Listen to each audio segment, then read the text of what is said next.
গরমকাল আর লাউ খাবো না তা কখনো হতে পারে নাকি? বাজার থেকে লাউ আনলেই প্রথমেই লাউ চিংড়ির কথা মাথায় আসে। লাউয়ের নানা রকম রেসিপি হয়ে থাকে, কিন্তু লাউ চিংড়ির স্বাদ সত্যি বলছি বন্ধুরা, লাউ চিংড়ি বানিয়েছিলাম, এত স্বাদ হয়েছিল যে মুখে লেগে আছে।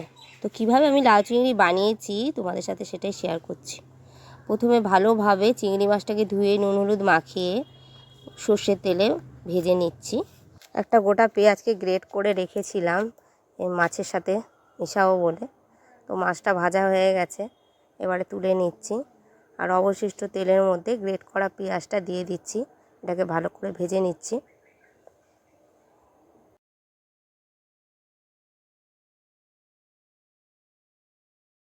এখন আমি মাছ ভাজাগুলো এর মধ্যে দিয়ে দিচ্ছি, ভালোভাবে পেঁয়াজটাকে মিশিয়ে নিচ্ছি মাছের মধ্যে। পেঁয়াজটাকে ভালো করে মিশিয়ে নিলে বেশ খেতেও ভালো লাগে, ভাজা মাছ দিয়েও ভাত খাওয়া হয়, খুব ভালো লাগে খেতে। এবারে গরম তেলের মধ্যে পাঁচফোড়ন দিয়ে এর মধ্যে কেটে রাখা লাউগুলো আমি দিয়ে দিচ্ছি।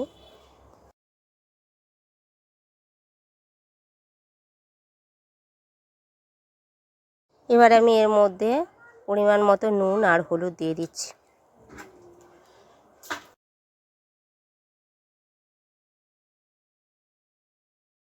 ভালোভাবে নেড়ে চেড়ে লাউয়ের মধ্যে নুন হলুদটা আমি ভালো করে মিশিয়ে নিচ্ছি, নিয়ে এবারে ঢাকা দিয়ে দেবো।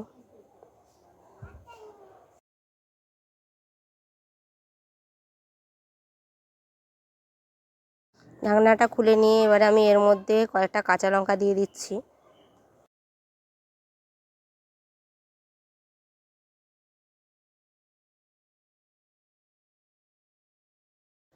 জল শুকানো পর্যন্ত বারবার ঢেকে ঢেকে আমি এইভাবে নেড়ে নেড়ে জলটাকে শুকিয়ে নেব। প্রায় 25 থেকে 30 মিনিট আমি এইভাবে ঢেকে ঢেকে লাউয়ের জলটাকে শুকিয়ে নিয়েছি। জলটা অনেকটা শুকিয়ে গেছে, এবারে আমি এর মধ্যে ভেজে রাখা চিংড়ি মাছগুলো দিয়ে দিচ্ছি।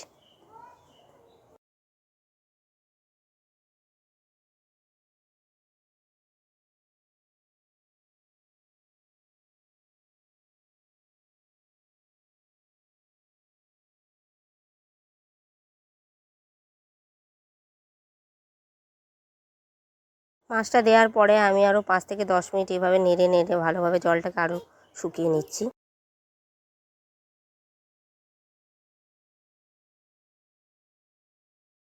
যতক্ষণ না তেল ছাড়ছে ততক্ষণ পর্যন্ত আমি নেড়ে নেড়ে জলটাকে শুকিয়ে নিব। আর আমার জলটা পুরোটাই শুকিয়ে গেছে, তেলটা ছেড়ে দিয়েছে, এখন আমার রান্নাটা হয়ে গেছে।